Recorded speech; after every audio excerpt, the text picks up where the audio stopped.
Berjam-jam rasa sakit tanpa batas ini, siklus bergulir, memutar, mengoyak sendi, kram, sesak nafas parsial, intermittent, rasa sakit yang membakar jaringan robek dari punggungnya yang terkoyak saat dia bergerak naik dan turun terhadap kayu kasar.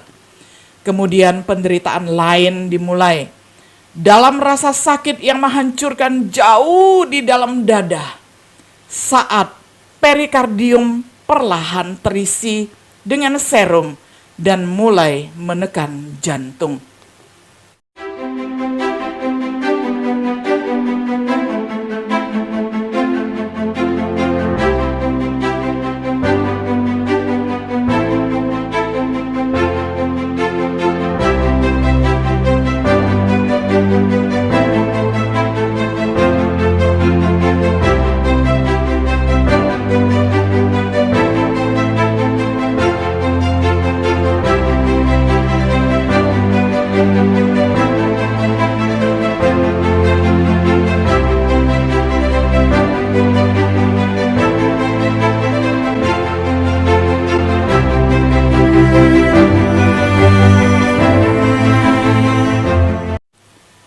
Shalom, sahabat Biblika yang dikasihi oleh Tuhan.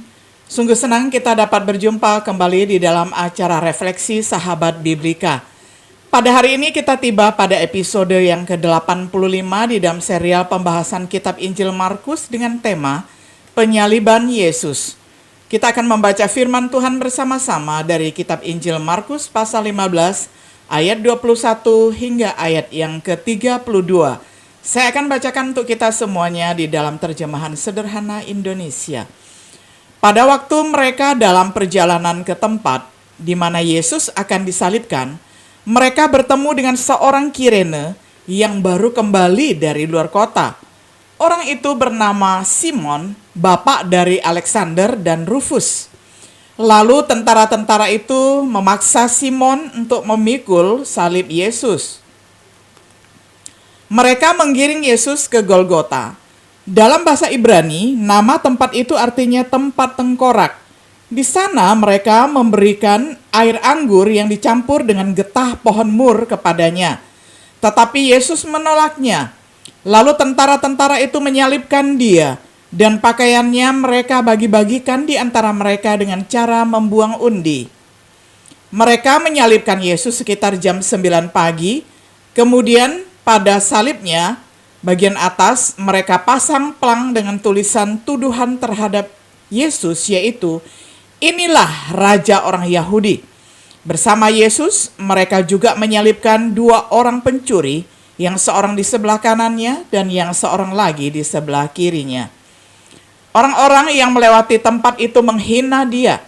Mereka menggelengkan kepala sambil berkata, "Hei, kamu yang dulu berkata bahwa kamu akan merobohkan rumah Allah dan membangunnya kembali hanya dalam 3 hari. Selamatkanlah dirimu dan turunlah dari salibmu itu." Demikian juga dengan para imam kepala dan para ahli Taurat yang ada di situ. Mereka tertawa dan mengejek dia dengan suara keras. Kasihan sekali, orang-orang lain dia selamatkan, tetapi dirinya sendiri tidak bisa dia selamatkan. Kalau dia benar-benar Kristus, Raja penyelamat bangsa Israel, biarlah dia turun dari salibnya itu. Dengan begitu, kami bisa percaya kepadanya. Dan kedua penjahat yang disalibkan bersama Yesus ikut juga menghina dia. Sampai sedemikian jauh pembacaan firman Tuhan dari Markus 15 ayat 21 hingga ayat 32.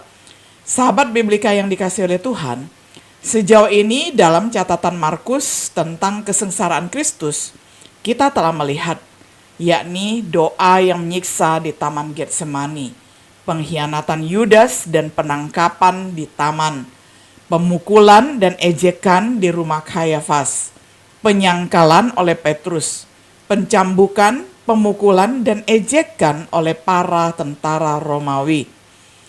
Pada momen ini, Yesus mengalami kelelahan secara fisik, terjaga lebih dari 24 jam, menderita karena pemukulan dan pencambukan yang sudah dilakukan.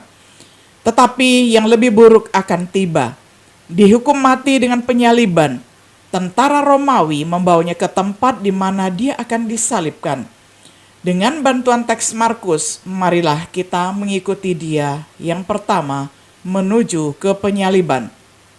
Simon dipaksa untuk memikul salibnya. Yesus mulai memikul salibnya, kemungkinan palang kayu ataupun patibulum dengan berat 30-40 pon yang setara dengan 20 kg. Tapi itu terbukti terlalu berat untuknya. Simon dari Kirene disuruh menanggungnya untuk dia. Pada waktu mereka dalam perjalanan ke tempat di mana Yesus akan disalibkan, mereka bertemu dengan seorang Kirene yang baru kembali dari luar kota. Orang itu bernama Simon, bapak dari Alexander dan Rufus. Lalu tentara-tentara itu memaksa Simon untuk memikul salib Yesus. Markus 15 ayat 21. Markus mengidentifikasi dia sebagai ayah dari Alexander dan Rufus. Yang terakhir ini mungkin diketahui oleh gereja di Roma karena Paulus pernah menuliskan di dalam surat Roma 16 ayat 13 berbunyi demikian. Sampaikan salam saya kepada Rufus. Dia adalah orang yang istimewa di mata Tuhan. Dan sampaikan juga salam saya kepada ibunya yang juga sudah menjadi seperti ibu saya sendiri. Lalu Yesus dibawa ke Golgota, yakni sebuah tempat dekat di luar kota.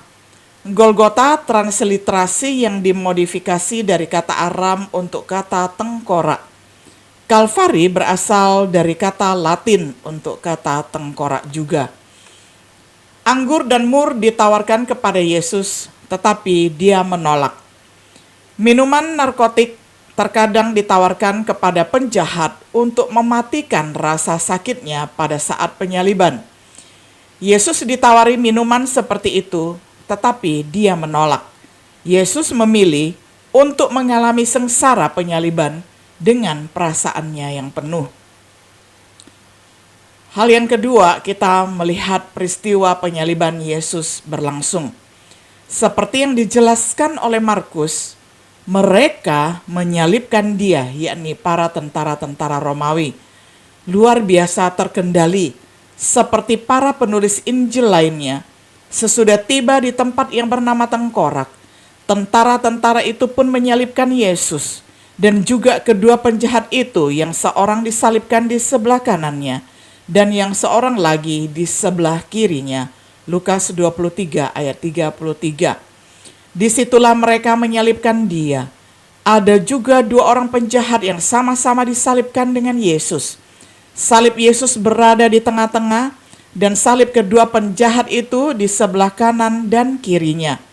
Penyaliban ketika itu adalah hukuman yang paling kejam dan paling mengerikan menurut catatan dari sejarawan yang bernama Cicero. Seperti yang dijelaskan oleh dokter, ada seorang dokter yang mencoba untuk mendeskripsikan tentang kesengsaraan ataupun kesakitan Yesus hingga meninggal dunia di kayu salib. Simon diperintahkan untuk meletakkan balok silang di tanah dan Yesus dengan cepat terlempar ke belakang dengan bahunya yang bersandarkan kayu itu. Para tentara dapat merasakan depresi dari pergelangan tangan. Mereka memakukan paku besi tempa yang berat persegi melalui pergelangan tangan dan dipaku sangat jauh sampai menembus kayu balok. Dengan cepat dia pindah ke sisi lain dan mengulangi tindakannya. Berhati-hati untuk tidak menarik lengan terlalu kuat, tetapi untuk memungkinkan beberapa fleksi dan gerakan. Balok silang kemudian diangkat pada tempatnya di bagian atas balok vertikal. Kaki kiri ditekan ke belakang menempel kaki kanan dan dengan kedua kaki diluruskan, jari-jari kaki ke bawah. Sebuah paku didorong melalui lengkungan masing-masing, meninggalkan lutut fleksi sedang. Korban sekarang disalibkan. saat dia perlahan melorot dengan lebih banyak beban pada kuku dan pergelangan tangan. Rasa sakit yang menyiksa dan berapi-api menjalar di sepanjang jari-jari dan ke atas lengan, meledak di otak. Paku di pergelangan tangan adalah memberikan tekanan pada saraf median. Saat dia mendorong dirinya ke atas untuk menghindari siksaan yang meregang ini, dia menempatkan beban penuhnya pada paku melalui kakinya. Lagi-lagi ada rasa sakit yang membakar dari kuku yang merobek saraf antara tulang metatarsal kaki. Pada saat itu, fenomena lain terjadi. Saat lengan lelah, ombak besar kram menyapu otot, mengikatnya dalam-dalam, nyeri berdenyut tak henti-hentinya. Dengan kram ini muncul ketidakmampuan untuk mendorong dirinya ke atas. Udara dapat ditarik ke dalam paru-paru, tetapi tidak dapat dihembuskan. Yesus berjuang untuk meninggikan dirinya untuk mendapatkan bahkan satu nafas kecil. Akhirnya, karbon dioksida menumpuk di paru-paru dan di aliran darah, dan kram sebagian meredah. Secara spasmodik, dia mampu mendorong dirinya sendiri ke atas untuk menghembuskan nafas dan membawa oksigen yang memberi kehidupan. Berjam-jam rasa sakit tanpa batas ini, siklus bergulir, memutar, mengoyak sendi, kram, sesak nafas parsial, intermittent, rasa sakit yang membakar jaringan robek dari punggungnya yang terkoyak saat dia bergerak naik dan turun terhadap kayu kasar. Kemudian penderitaan lain dimulai. Dalam rasa sakit yang menghancurkan jauh di dalam dada, saat perikardium perlahan terisi dengan serum dan mulai menekan jantung. Sekarang hampir over. Kehilangan cairan jaringan telah mencapai tingkat kritis. Jantung terkompresi, berjuang untuk memompa berat, tebal, darah lamban di dalam jaringan. Paru-paru yang tersiksa membuat upaya panik untuk terengah-engah di tegukan kecil udara. Tubuh dari Yesus sekarang dalam keadaan ekstrim, dan dia dapat merasakan dinginnya kematian merayap melalui jaringannya. Misi penebusannya telah lengkap. Akhirnya dia bisa membiarkan tubuhnya mati.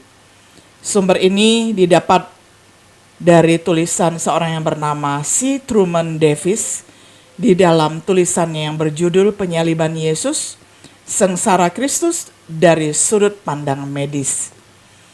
Bahkan deskripsi dokter tidak dapat secara memadai mengungkapkan penderitaan apa yang Yesus tanggung di atas kayu salib untuk dosa-dosa kita.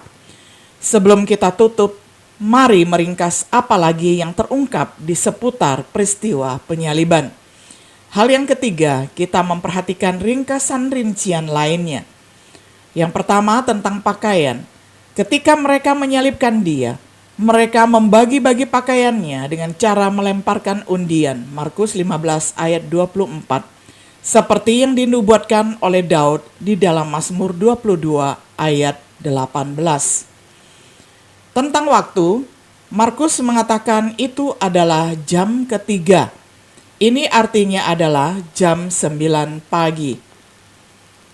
Tulisan di atas kayu salib, Pilatus memiliki tuduhan yang dibuat terhadap Yesus di atas kayu salib. Itu ditulis dalam bahasa Ibrani, Yunani, dan Latin. Masing-masing penulis Injil mencatat sedikit tulisannya berbeda. Markus menulis, Raja orang Yahudi. Matius menulis, inilah Yesus Raja orang Yahudi. Lukas menulis, inilah Raja orang Yahudi. Yohanes menulis, Yesus dari Nazaret, Raja orang Yahudi. Untuk mendamaikan perbedaan yang tampak, prasasti lengkapnya adalah, ini adalah Yesus dari Nazaret, Raja orang Yahudi, atau biasanya yang di dalam bahasa Latin disingkat dengan INRI, yang merupakan kepanjangan dari Iesus Nazarenus Rex Idaeum. Ditulis dalam 3 bahasa, mungkin disingkat, dan setiap penulis Injil hanya memilih apa yang mencerminkan tujuannya di dalam penulisan Injil. Ada 2 orang pencuri ataupun 2 perampok disalibkan bersama dengan Yesus. Mungkin sesama pemberontak dengan Barabas yang telah dibebaskan. Terjadi penghujatan dan ejekan. Mereka yang lewat dengan tuduhan palsu dilemparkan kepadanya, termasuk imam-imam kepala dan ahli-ahli Taurat mengejek Yesus. Bahkan kedua pencuri itu, meskipun salah satunya kemudian menarik kembali kata-katanya. Kesimpulan, maka dimulailah 6 jam yang akan mengakibatkan kematian Yesus. Kematian yang menyiksa itu sendiri diperparah dengan pemukulan dan pencambukan ejekan sebelum dan selama persidangan. Apa yang bisa kita pelajari dari peristiwa mengerikan ini? Mengerikan dari kesalahan dosa yang diperbuat oleh manusia. Dan tampak sekali kebesaran kasih Allah bagi manusia dengan memberlakukan korban substitusi, yakni korban pengganti dosa, yakni Tuhan Yesus yang mati disalibkan bagi kita. Dan kemudian ada begitu banyak inspirasi pengorbanan Yesus yang dapat kita pelajari di dalam hidup kita yang kita jalani sekarang ini. Dalam pelajaran kita berikutnya esok, kita akan membahas kematian dan penguburan Yesus setelah penyaliban yang mengerikan ini. Tetapi ketika kita merenungkan apa yang Yesus pertahankan, sudahkah kita mempertimbangkan apa yang harus kita lakukan? Sahabat Biblika yang dikasihi oleh Tuhan, kita melihat bahwa bahkan seorang para medis ataupun dokter sekalipun tidak bisa menjelaskan secara komplit bagaimana kesengsaraan dan penderitaan Yesus ketika disalibkan di atas kayu salib. Dan semua itu hanya mendeskripsikan bahwa Yesus mengasihi orang-orang yang berdosa, termasuk saya dan termasuk saudara.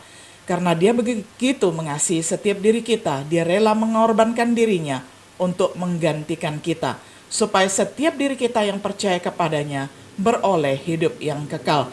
Kiranya kita menggunakan hidup kita yang singkat di dunia ini untuk sungguh-sungguh meresponi akan panggilan Tuhan, dan kita hidup dengan melayaninya dan memperkenankannya. Kiranya Tuhan Yesus memberkati kita semuanya. Shalom.